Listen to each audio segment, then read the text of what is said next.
বাংলাদেশ যুব মোর্চার পক্ষ থেকে আপনাদের প্রত্যেককে আন্তরিক শুভেচ্ছা অভিনন্দন জ্ঞাপন করছি। একটা অত্যন্ত গুরুত্বপূর্ণ বিষয় নিয়ে আজকের এই সাংবাদিক সম্মেলন। আপনাদের মাধ্যমেই আমরা জানতে পেরেছি রাজ্যের বিরোধী দলের তথাকথিত যুব সংগঠন আবারও আমাদের সরকারকে কালিমালিপ্ত করার জন্য, রাজ্যের যুব সম্প্রদায়কে আবারও বিভ্রান্ত করার জন্য একটা সাংবাদিক সম্মেলন করেছিল। যে সাংবাদিক সম্মেলনে যে তথ্যগুলা দেওয়া হয়েছে, সেই তথ্যগুলা যুবকদেরকে বিভ্রান্ত করার জন্য তথ্য দেওয়া হয়েছে। এই তথ্যগুলোর সঙ্গে বাস্তবের কোনো মিল নেই। যুবকদের জন্য যদি কোনো সরকার কাজ করে থাকে, সেই সরকার ভারতীয় জনতা পার্টির নেতৃত্বের সরকার। আমরা বিগত দিনের সরকার দেখেছি, বর্তমানেও 7 বছর ধরে বিকাশমুখী সরকার দেখছি। যে সরকার যুবকদের কথা মাথায় রেখে বিভিন্ন ধরনের কাজ করছে এবং যুবকদেরকে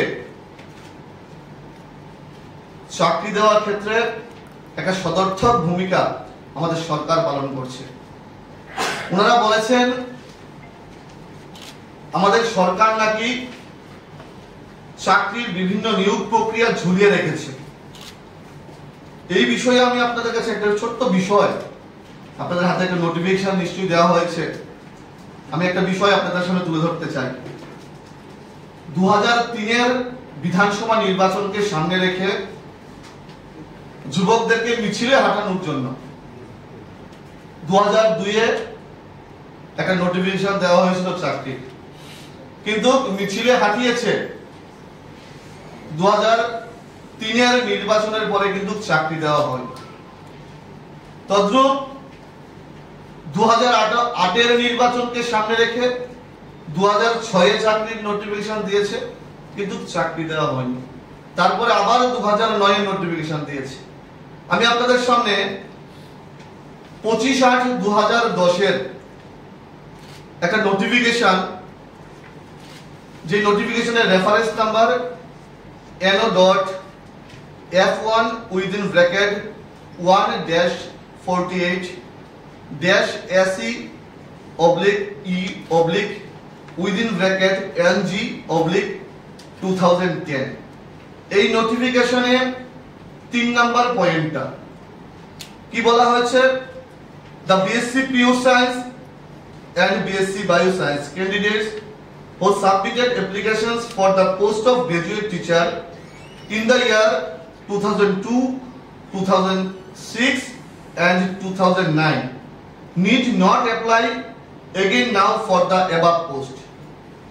যারা 2002-এ, যারা 2006-এ এবং 2009-এ ওই পোস্টগুলোর জন্য অ্যাপ্লাই করেছিল, তারা আর এই 2010-এর নোটিফিকেশন অ্যাপ্লাই করতে হবে না। আবারও পরবর্তী নির্বাচনকে সামনে রেখে যুবকদেরকে মিছিলে হাঁটানোর জন্য, বিভ্রান্ত করার জন্য, যুবকদেরকে রাস্তায় নামানোর জন্য এরকম নোটিফিকেশন দেওয়া হয়েছিল। তো কারা ঝুলিয়ে রাখছিল চাকরিগুলা? 2002 থেকে 2010 পর্যন্ত বেকারদেরকে চাকরি দেওয়া হয়নি, কিন্তু 2010-এ যে চাকরি দেওয়া হয়েছে, হাইকোর্টের রায়ে চাকরিগুলো চলে গিয়েছিল। এটা আমাদের জানতে হবে, এটা আমাদের বুঝতে হবে। এই তথ্যগুলো দেওয়ার জন্য আজকে আমরা এই সাংবাদিক সম্মেলনে উপস্থিত হয়েছি। আপনারা দেখবেন 17 বছর প্রাইমারি শিক্ষক নিয়োগ হয়নি। ওনারা বেকারদেরকে নিয়ে বিভিন্ন কথা বলে। আমি বেকারদেরকে নিয়ে কি ষড়যন্ত্র করেছে, বেকারদেরকে নিয়ে কি প্রলোভন দেখিয়েছে, বেকারদেরকে কিভাবে চাকরি না দিয়ে মিছিলে হাঁটিয়েছে, আপনাদের কিছু লিডিং নিউজ পেপারে তৎকালীন সময়ে আমি নিউজ পেপার আপনাদের সামনে তুলে ধরতে চাই। কি বলেছে? অফার কেলেঙ্কারির যে জুতো পেটা শুরু। কোন তারিখ? 5 ডিসেম্বর 2013 লিডিং নিউজ পেপারে আমরা পেয়েছি।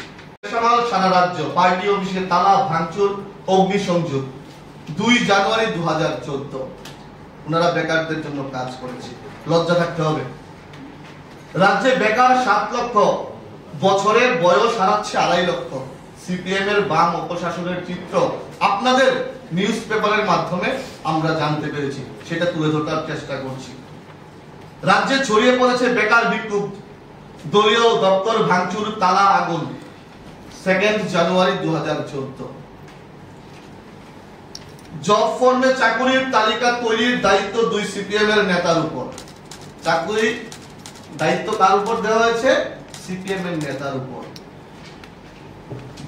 ওনারা বলছে ফায়ারম্যানের চাকরি নিয়ে 7 এপ্রিল 2016 লিডিং নিউজ পেপারে কি বলা হয়েছে? স্বজন পোষণের দাবানলে উজাড় ফায়ারম্যান নিয়োগ।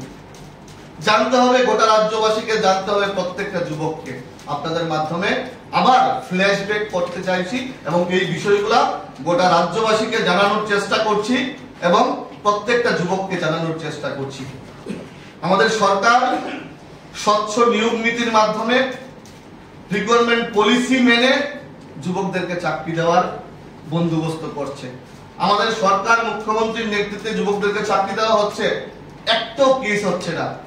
আর ওনাদের সময় 10,323 হয়েছে, বেকারদের চাকরি চলে গিয়েছিল। আমরা 2018-19 অর্থবর্ষ থেকে 2024-25 অর্থবর্ষ জানুয়ারি মাস পর্যন্ত মোট 16,451 জনকে রাজ্য সরকারের বিভিন্ন দপ্তরে আমাদের সরকার নিয়োগ করেছে। টিআরবিটি, জিআরবিটি, টিপিএসসি ছাড়াও নিয়োগ নীতি মেনে বিভিন্ন দপ্তরে নিয়োগ করা হয়েছে। তাছাড়াও প্রয়োজন ভিত্তিক সরকারি বিভিন্ন দপ্তরে আউটসোর্সিং চুক্তিতে 5,771 জনকে যুবক যুবতী ভাই বোনকে চাকরি দেওয়া হয়েছে। বিভিন্ন দপ্তরে লোক নিয়োগের ক্ষেত্রে সম্প্রতি মন্ত্রিসভা বিভিন্ন অনুমোদন দিয়েছে। বিভিন্ন প্রকল্পে সরকারি বেসরকারি কর্মসংস্থান করা হয়েছে। রাজ্যের কর্মসংস্থানের সার্বিক পরিবেশের উন্নতির ফলে নতুন নতুন ক্ষেত্রে কর্মসংস্থান দ্রুত বৃদ্ধি পেয়েছে। ন্যাশনাল ক্যারিয়ার সার্ভিস প্রজেক্টের আওতায় আগরতলা, ধর্মনগর, কৈলাসহরে রাজ্যের 3টি মডেল ক্যারিয়ার সেন্টার স্থাপন করা হয়েছে। নিয়মিতভাবে রাজ্যের বেকার যুবক যুবতীদের কর্মসংস্থান স্বার্থে জব ফেয়ার অনুষ্ঠিত হচ্ছে। 2018-19 অর্থবর্ষ থেকে এখন পর্যন্ত 96টি জব ফেয়ার অনুষ্ঠিত হয়েছে এবং এতে 2135 জন যুবক যুবতী বেসরকারি সংস্থায় কর্মসংস্থান করা হয়েছে। 2023-24 অর্থবৎসরে মুখ্যমন্ত্রী দক্ষতা উন্নয়ন প্রকল্পে চালু করা হয়েছে। স্কিল ডেভেলপমেন্ট দপ্তরের পক্ষ থেকে গত 5 বছরে 22,000 যুবক যুবতীকে দক্ষতা বৃদ্ধির প্রশিক্ষণ দেওয়া হয়েছে। কেন দেওয়া হয়েছে? যেন দক্ষতা বৃদ্ধি করে নিজেরা স্বয়ংসম্পূর্ণ হতে পারে, বিভিন্ন জায়গায় কর্মসংস্থান যেন হতে পারে। অধিকাংশই রাজ্যে এবং এই রাজ্যের বাইরেও সংস্থায় কাজ করছে। আপনাদের অবগতির জন্য আরেকটা বিষয়, ভারত সরকারের ministry of statistics and programme implementation এই সংস্থা দ্বারা রিপোর্ট অনুযায়ী 2018-19 সালে আমাদের রাজ্যে বেকারত্বের হার জাতীয় গড় থেকে বেশি ছিল। 2018-19 সালে আমাদের রাজ্যের বেকারত্বের হার জাতীয় গড় থেকে বেশি ছিল। সেই সময় জাতীয় গড় যেখানে ছিল 5.8%, সেখানে ত্রিপুরার গড় ছিল 10%। মানে জাতীয় গড় থেকে আমাদের রাজ্যের বেকারদের গড় বেশি ছিল। কিন্তু এর পরিবর্তে 4 বছরের রিপোর্ট আমাদের রাজ্যে বেকারত্বের হার জাতীয় গড় থেকে কম ও বেকারত্বের হার ক্রমশই নিম্নমুখী হচ্ছে। 2023-24 সালে রাজ্যের গড় হচ্ছে 1.7% এবং জাতীয় গড় হচ্ছে 3.2%। এই তথ্য প্রমাণ করে যে রাজ্যের অভ্যন্তরে কাজের সুযোগ বৃদ্ধি পেয়েছে। আমি আপনাদের সকলের অবগতির জন্য জানাচ্ছি, টেটের মাধ্যমে নিয়োগ বৃদ্ধি করা হচ্ছে। নতুন টেটের মাধ্যমে আবার নিয়োগ, ইউজিটিতে 66 জন নিয়োগ করা হবে, গ্রাজুয়েট টিচার 162 জন নিয়োগ করা হবে। ইতিমধ্যে এটা নিয়োগ প্রক্রিয়া শুরু হবে। প্রত্যেকটা বিষয় আমাদের রাজ্যের যুব সম্প্রদায়কে জানা দরকার। আমরা লক্ষ্য করছি আবারও যুব সম্প্রদায়কে বিভ্রান্ত করার জন্য কোনো বেসলেস প্রেস কনফারেন্সের মাধ্যমে ওনারা রাজ্য যুব সম্প্রদায়কে বিভ্রান্ত করার চেষ্টা করছে। আমরা এটার তীব্র নিন্দা জানাই। ভারতীয় জনতা যুব মোর্চা আমাদের সরকার যে স্বচ্ছ নিয়োগ নীতির মাধ্যমে রাজ্যের প্রত্যেকটা যুবক যুবতী ভাই বোনকে চাকরির বন্দোবস্ত করছে, আমরা ধন্যবাদ জানাই। এবং এই দেউলিয়া দলগুলো, এই দেউলিয়া দলের তথাকথিত যুব সংগঠনগুলা মানুষকে বিভ্রান্ত করার সুযোগ পাবে না। ওনারা শুধু আন্দোলন আন্দোলন আন্দোলন, সরকার থাকতেও আন্দোলন করেছে, সরকার চলে গেছে বলে আন্দোলন করছে, ওনারা আন্দোলন করতে করতে ক্লান্ত হয়ে যাচ্ছে। আমরা আমাদের সরকার যে সঠিক দিশায় নিয়োগ নীতি করছে, যে সঠিক দিশায় চাকরি দিচ্ছে যুবকদেরকে, আমরা অত্যন্ত খুশি। রাজ্যের যুব সম্প্রদায় খুশি, প্রত্যেকটা যুবক যুবতী ভাই বোন খুশি। আমরা রাজ্যের মুখ্যমন্ত্রীকে ধন্যবাদ জানাই। ওনারা বলেছেন কি